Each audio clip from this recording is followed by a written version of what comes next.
Everybody Falls Down, the film that's basically about the Syria refugee camp. Very intense film. It's even the way it's shot. They're showing very quick scenes and like quick. We probably met about over 200 people in that camp, and from children to people who have experienced different things. I don't know. For me, it's a cliche, but it kind of puts things in perspective for me. Are you glad you watched kind of this kind of experience, or like something that is usually far away from us? We know what's happening, but we really don't see it that often.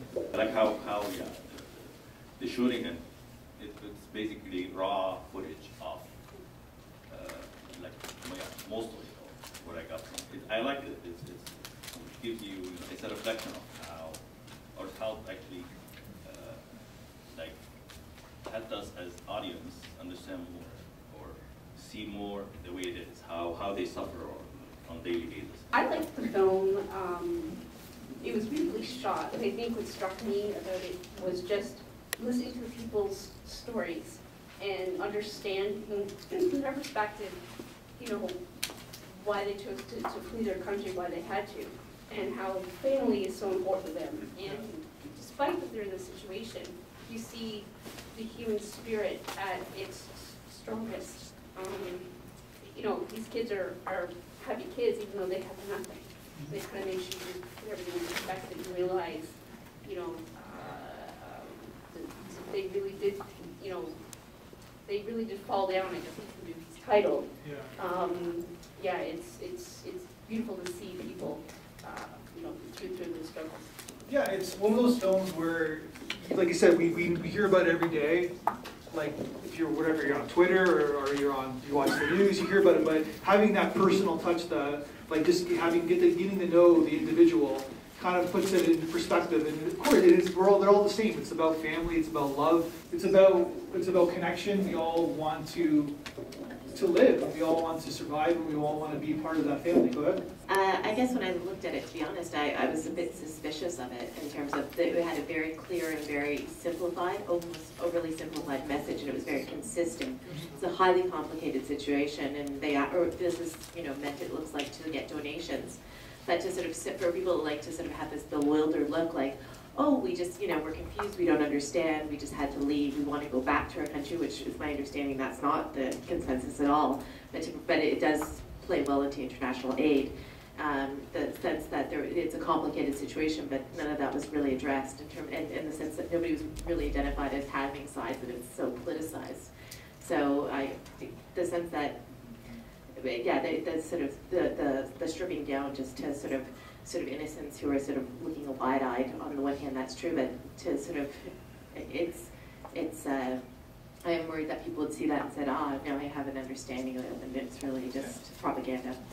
Well, yeah, you can totally argue that it's a propaganda film, but I think that even at the intention at the beginning of the film, that's what they're saying. They're saying this is just a segment of a slice of what's happening, and these are just some individuals of what's happening in the situation. What they're showing also is that the kids didn't do anything. They're just casualties of what's happening. Another aspect of it is that it's not just the Syrian refugees, it's a Kurdish Syrian refugees coming to Kurdish refugee camp, and their situation is somewhat unique in the sense that they don't have a country of their own, and several people being interviewed alluded to the fact that from the childhood they wanted to have a place and a country of their own where they could be treated as a first-class citizen, something that they don't have.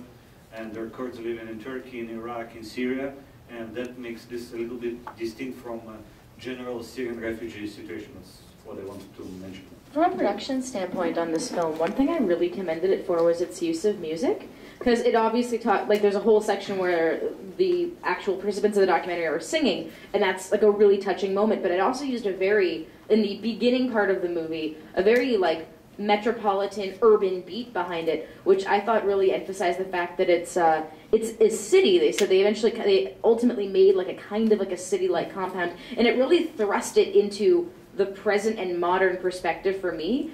One thing I realized watching the film is, wow, when I hear the word refugee, I think of something old-timey, and this is happening right now, and it was like, oh wow, this is really very current because of this musical choice. And I thought that was really interesting and a profoundly good thing in the production. Echoing a comment of the previous speaker, I would say that I'm suspicious of the editing, because I would think that in a Kurdistan refugee camp, many of the people would be hoping to have a Kurdistan established. But all of the speakers said we want to return to our home country. I just found that a little bit suspect. Totally fair, 100% fair. I really liked this one. I thought it was great because of what's going on in the world right now. Like, people really need to have more empathy for what's going on around the world. But specifically, I really enjoyed how they didn't show these people angry. You know, they weren't like angry. They were just saying like, we deserve our own country. And I liked how they said it in sort of like a mildly positive way, and kind of putting it on a note that like we can help them do that.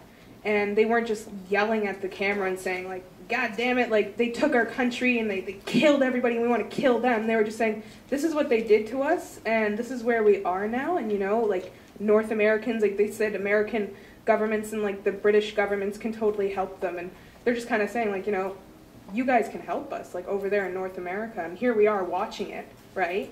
Like all of us in this room could do something about it. And so I feel like more, like, I feel like I would actually help now. Like, I'm not saying that I wouldn't before, but you know, it just, I feel like they're people, you know, and they deserve as much attention as if like our own family were in the same situation. So yeah. Cool, thank you. Yeah, and the 2 points that were made, 100%, you guys have that very valid point. It's a very small short film. It's 15 minutes. They show kind of really one side of it. They just show kind of a personal touch, and of course it's a very complicated issue, and I'm sure not everybody not all 8,000 people in that camp share the same opinions as everybody else. I guess they're just showing the one. But it's also one of those films that opens up the conversation and makes you like research it more, go to the site and like what they show, and that's sort of what the point is. And of course, all documentaries are propaganda in its way because it's showing a point of view of what the filmmaker wants to tell. It's kind of interesting about the video announcer that he mentioned his age when he himself and his family went through, were refugees, and then he was aged up until he was 8 years old, like before. Because as some people may know, children can't use their logic until they're about 7 or 8.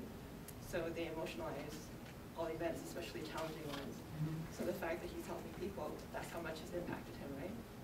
So this probably helps him process as he's helping people.